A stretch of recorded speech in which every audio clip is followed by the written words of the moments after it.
जैसा कि आप जानते हैं कि मुहर्रम हराम के आते ही 9 और 10 मुहर्रम हराम वाले दिन जो कुजिया टूटियाँ तकसीम की जाती हैं। मेरे साथ बुजुर्ग हैं जो दुकानदार हैं, इनसे जानते हैं। अस्सलाम वालेकुम जी। वालेकुम। बाबा ये कुजिया टूटियाँ पूरा साल नहीं बिकदियाँ? नहीं जी, ए मुहर्रमा जाके बिकदियाँ? हाँ जी, महरबान बिकती हैं और बेशुमार बिकती हैं। बेशुमार बिकदियाँ। हाँ जी, वो ਇਹ ਨਾਲ ਬੱਚੇ ਵੀ ਨਾਲ ਲੈਣ ਵਾਸਤੇ ਆਉਂਦੇ ਜਾਂ ਸਿਆਣੇ ਨਾਲ ਲੈਣ ਵਾਸਤੇ? बच्चे भी आते, बुढ़िया भी आती, सारे ही आते, बाबे जवान बच्चे सब। ਠੀਕ ਆ। ये काम चलता रहता है 10 दिन। ਇਹ 10 ਦਿਨ ਕੁजिया ਟੂਟੀਆਂ ਦਾ ਜਿਹੜੇ ਆਪਣੇ ਨੇ ਪਿਆਲੇ। हाँ जी, प्याले बहुत बिकते। ਤੇ ਆ ਇੱਕ ਟੂਠੀ ਤੇ ਇੱਕ ਕੁਜੀ ਜਿਹੜੀ ਹੈ ਤੁਸੀਂ ਕਿੰਨੇ ਦੀ ਦੇ ਰਹੇ ਆ? ऐसी 5 रुपए सेल करने जोड़ा। ਜੋੜਾ 5 ਰੁਪਏ ਦਾ। हाँ जी, ਇਹ 'ਚ ਤੁਹਾਨੂੰ ਪ੍ਰੋਫਿਟ ਹੋ ਜਾਂਦਾ? होवे ना होवे इस चीज़ ना करनी, ਅੱਛਾ, असां बेचनी लाजमी। ਪ੍ਰੋਫਿਟ ਹੋਵੇ ਜਾਂ ਨਾ ਹੋਵੇ ਵੇਚਣੀ ਲਾਜ਼ਮੀ। सानू बाहर खा ले हुंदा कोई 10,000 घट भी जाता, ਠੀਕ ਆ, अभी फिर बेचनी क्योंकि एक रस्मी चीज़ है, फिर सानू बेचनी पैंदी। ਠੀਕ ਆ। साडी दुकानदारी है।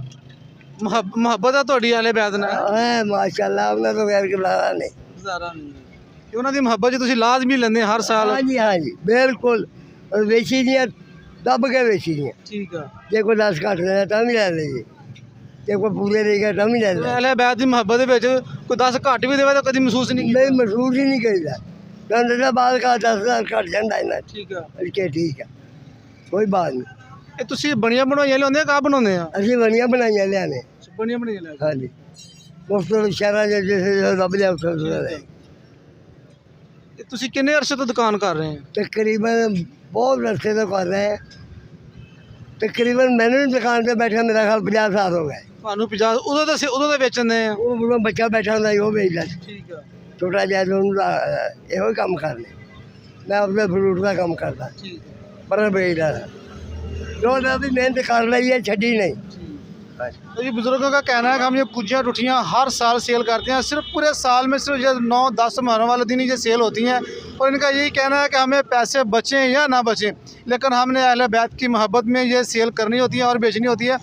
मेरे पास साथ कुछ कस्टमर मौजूद हैं, वो भी यहाँ पे लेने हैं, उनसे जानते हैं वो क्या कहते हैं इस बारे में। वालेकुम जी। वालेकुम सलाम सर, क्या डॉक्टर साहब तुसी भी दुकान पर मौजूद हो, कुछ चीज़ खरीदने आए? सर मैं अपना हाँ जी लैन आया सी, मैनू बच्चों ने कहा जी कुजियाँ ठुटियाँ लैके आओ तो मुहर्रमा च अपना इन्हों अपना बच्चों च वंडियाँ वंड के खीर बना के वंड के विच पा के, जिस तरह बड़ी खुशी महसूस होती है उसे वंडदे आ। ज़ाहिर है जी बच्चे बड़े खुश होंदे ने ते साडी फैमिली बड़ी खुश होंदी है। ते असी ये मुहर्रमा दे एहतराम दे विच 75 तन जिहड़े शहीद होए ने हज़रत इमाम हुसैन दी याद विच असी ये यानी कि ख़त्म दिलाने हैं सर, ते असी वंडदे हैं। बिल्कुल, शहरियों का यही कहना है कि हम हर साल ये तकसीम करते हैं। मेरे साथ एक और कस्टमर मौजूद है, उनसे भी जानते हैं। उनके साथ एक बेटी भी मेरे आई है हमारे साथ लेने के लिए। अस्सलाम वालेकुम जी। वालेकुम सलाम। ਤੁਸੀਂ ਵੀ ਕੁਜੀਆ ਟੂਟੀਆਂ ਲੈਣ ਵਾਸਤੇ ਆਏ ਹੋ? बिल्कुल जी, अहले बैल का मुहब्बत आ, उन्होंने ख़त्म दरूद वास्ते असां ये चीज़ां हर साल लैंदे हैं और बच्चों ही तकसीम करते हैं ताकि उन्होंने सूह हासिल हो सके। हमारे साथ एक छोटी सी बेटी मौजूद है, वो अपने पापा के साथ है। अस्सलाम वालेकुम बेटा। वालेकुम अस्सलाम। पापा के साथ आई हो? हाँ जी। क्या लेने आई हो? टूटियाँ। कुजिया टूटियाँ लेने आई हो? ये कुजी इसको क्या कहते हैं? कुजी कुजी। कुजी बोलते हैं। और मेरे पास ये है, इसको क्या कहते हैं? टूटी। टूटी कहते हैं। बेटी अच्छा, आपको खुशी महसूस होती है जब लेके जाते हैं? कितनी? हाँ जी। अभी पापा के साथ, पापा को खुद क्या क्या लेके आई मेरे साथ? हाँ चलो जी। ये जी हमारे जो बच्चे हैं, हमें इससे हमें चाहिए कि हम अपने बच्चों को ये चीज़ें सिखाएं और समझाएं। आप कितनी देर से ये चीज़ें कर रहे हैं? ये तकरीबन हमें हो गया, तकरीबन जो मेरी उम्र हो चुकी है 40-42 साल, इसी से ही हम कर रहे हैं और इसी से ही लेके जाते हैं इन दुकानदारों से। जब आप छोटे थे तब से ये काम चल रहा तब से है? यही अब आप काम। बड़े हो गए हैं, आपके बच्चे हैं, आगे भी ये काम चल रहा हाँ है? जी, यही काम चल रहा है ताकि बच्चे भी आगे जो इनसे मनसूख रहे। बिल्कुल, इनका यही कहना है कि हम अहले बैत की मोहब्बत में ये काम करते हैं और इंशाल्लाह जब तक हमारी ज़िंदगी हम करते रहेंगे। हम आपको आगे भी दिखाते हैं। एक अम्मा जी वो भी कुजिया टूटियाँ लेने के लिए आई है, उनसे भी जानते हैं वो कितनी मोहब्बत है। हाँ जी, हमारे साथ एक हमारी माँ जी मौजूद हैं, वो भी कुजिया टूटियाँ लेने के लिए आई थी, उनसे जानते हैं। अस्सलाम वालेकुम माँ जी। वालेकुम सलाम। माँ जी कितनी देर तक तुम कुजिया टूटियाँ वंडदे हैं? ਜਦੋਂ ਤੋਂ ਹੋਸ਼ ਵਾਰੀ। ਜਦੋਂ तो होश संभाली है। हाँ जी। ਹੁਣ ਮਾਸ਼ਾਅੱਲਾ ਤੁਹਾਡੇ ਬੱਚੇ ਅੱਗੇ ਹੋ ਗਏ, ਜਵਾਨ ਹੋ ਗਏ ਤੇ ਫਿਰ ਵੀ ਕੰਮ ਚੱਲ ਰਿਹਾ। ਇੰਨੀ ਮੁਹੱਬਤ हाँ जी। ਅਹਲੇ ਬੈਤ ਨਾਲ, ਇੰਨੀ ਮੁਹੱਬਤ ਕਿ ਤੁਸੀਂ ਹਜੇ ਤੱਕ ਕੁਝ ਰੋਟੀਆਂ ਬਣਦੇ ਹੋ। हाँ जी। ਅੰਮਾ ਜੀ ਪੂਰੇ ਸਾਲ ਦੇ ਵਿੱਚ ਸਿਰਫ ਇੱਕ ਦਫਾ ਹੀ ਕਿਉਂ ਕੁਝ ਰੋਟੀਆਂ ਬਣਦੇ ਹੋ? ਕੋ ਮਾਮ ਹਸਨ ਤੇ ਹਸਨ ਤੇ ਸ਼ਹੀਦ ਹੋਏ। ਅੱਛਾ, ਉਹਨਾਂ ਦੀ ਯਾਦ ਵਿੱਚ ਇੱਕ ਸਾਲ 'ਚ ਇੱਕ ਦਫਾ ਅਸੀਂ ਲਾਜ਼ਮੀ ਕਰਦੇ ਹਾਂ। हाँ जी। ਅੱਛਾ ਜੀ, ਤੁਸੀਂ ਕਿਹੜੀ ਚੀਜ਼ ਪਾਉਂਦੇ ਆ? ਜਿਹੜੇ ਖੀਰ ਪਾਉਂਦੇ ਆ, ਚਾਵਲ ਪਾਉਂਦੇ ਆ, ਕਿਹੜੀ ਚੀਜ਼ ਪਾਉਂਦੇ ਆ? ਇਹਨਾਂ 'ਚ ਕੁੱਜੀਆਂ 'ਚ ਦੁੱਧ ਪਾ ਲਈਦਾ, ਉਹਨਾਂ 'ਚ ਚੌਲ ਪਾ ਲਈਏ, ਹਲਵਾ ਪਾ ਲਈਏ, ਜਿਹੜੀ ਵੀ ਚੀਜ਼। ਕਿਉਂਕਿ ਅੱਜ ਕੱਲ੍ਹ ਦੀਆਂ ਜਿਹੜੀਆਂ ਸਾਡੀਆਂ ਬੇਟੀਆਂ ਵਾ ਜਾਂ ਉਹਨਾਂ ਨੂੰ ਇਸ ਚੀਜ਼ ਦੇ ਬਾਰੇ ਨਹੀਂ ਪਤਾ ਹੈਗਾ, ਜਿਹੜੀਆਂ ਤੁਹਾਡੀਆਂ ਵਰਗੀਆਂ ਸਿਆਣੀਆਂ ਬੀਬੀਆਂ ਉਹ ਜ਼ਿਆਦਾ ਕੰਮ ਕਰਦੀਆਂ ਇੱਧਰ। ਹਾਂਜੀ, ਚੌਲ पा लो, खीर पा लो, वो अपनी हिम्मत के मुताबिक। हमारे साथ एक और कस्टमर मौजूद है, वो भी इसी दुकान पे खड़ा है, उनसे भी जानते हैं। अस्सलाम वालेकुम जी। वालेकुम सलाम जी। सर जी तुसी कुजा रुठियाँ लैन आए हो, किन्ने अरसे तो तुसी कर रहे हो? मेरा भाई मैं तकरीबन 20 साल से ये कुजियाँ टुटियाँ जो तकसीम कर रहे हैं। ये सब बड़ी सादा सी बात है। ये इमाम आली मकाम इमाम हुसैन अलैहिस्सलाम के साथ यकजहती है, जो उनका तर्ज़ अमल था कि ख़ुराक को पानी को आम करना।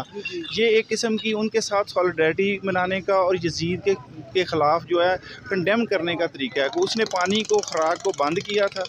इमाम अली मकाम का तर्ज़ अमल ये था कि उन्होंने तो दुश्मन के भी यजीदी फ़ौज के लिए भी पानी दिया था, ख़ुराक दी थी।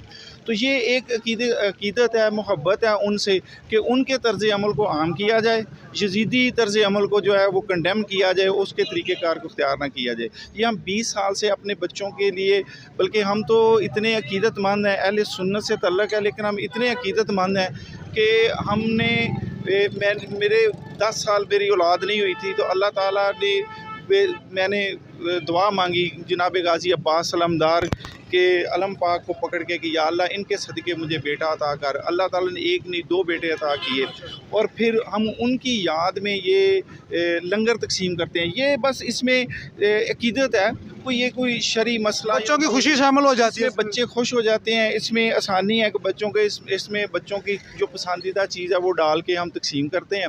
हमने 10 साल अपनी बेटी के लिए तकसीम किए, 10 साल अपने दूसरे बेटे के लिए, अब तीसरे बेटे के लिए हम 10 साल से ये तकसीम कर रहे हैं। तो ये एक लंगर है, इसमें कोई ऐसी बात नहीं है कि कोई एक तरीक़ाकार है। हर एक का अक़ीदत का जो भी तरीक़ाकार, उनसे मोहब्बत का, उनके तरीक़ेकार पे चलने का जो भी कोई तरीक़ा अख्तियार कर ले, हाँ जी, तो ये उनसे इज़हार मोहब्बत का एक तरीक़ा है।